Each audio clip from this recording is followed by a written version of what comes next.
எல்லாரும் எப்படி இருக்கீங்க? நல்லா இருக்கீங்கன்னு நினைக்கிறேன். நம்ம இன்னைக்கு இந்த வீடியோ எதை பத்தி பார்க்க போறோம்னா, நீங்க சவுதி அரேபியால வேலை பார்க்குறீங்கன்னா உங்களுக்கு தான் இந்த வீடியோ. சவுதி அரேபியால வேலை பார்க்குற தொழிலாளர்களுக்கு ministry of the health department வந்து ஒரு வார்னிங் கொடுத்திருக்காங்க. அதை யார் மீறாங்களோ அவங்களுக்கு 1,00,000 ரியால் அபராதமும் 1 வருஷம் ஜெயில் தண்டனை கிடைக்கும்னு சொல்லியிருக்காங்க.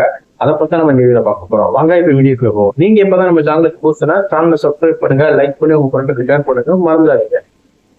சவுதி அரேபியால வேலை பார்க்கக்கூடிய எந்த ஒரு தொழிலாளி நமக்கு உடம்பு முடியல அப்படின்னா நம்ம டாக்டரை போய் பார்த்தா சிக் லீவ் கொடுப்பாங்க. அதை வச்சு நமக்கு ஒரு நாள் அல்லது 2 நாள் நம்மளோட வியாதிகளை பொறுத்து டாக்டர் எத்தனை நாள் நமக்கு ரெக்கமெண்ட் பண்றாங்களோ அத்தனை நாள் நம்ம சம்பளத்தோட லீவ் எடுக்கக்கூடிய ஒரு ஆப்ஷன் இருக்கு சவுதி அரேபியால. இது எல்லாருமே தெரியும். ஆனா நமக்கு எந்த ஒரு பிரச்சனையும் இல்லாம நம்ம டாக்டரோட பழக்கத்தின் மூலம் நம்ம ஒரு போலியான ஒரு சர்டிபிகேட்டை வாங்கிட்டு எடுத்தோங்கிற பட்சத்துல அது கன்ஃபார்ம் செய்யப்பட்டா அந்த சர்டிபிகேட்டை கொடுக்குற டாக்டர்ல இருந்து அதை யார் கொடுக்குற எம்ப்ளாயி இருந்தாலும் யாரா இருந்தாலுமே அவங்களுக்கு 1,00,000 ரியால் அபராதமும் 1 வருஷம் ஜெயில் தண்டனை சொல்லி வார்னிங் கொடுத்துருக்காங்க. அதனால மக்களே பாதுகாப்பா இருக்க உங்களுக்கு தவறுகளை தவிர்க்கிறது நல்லது.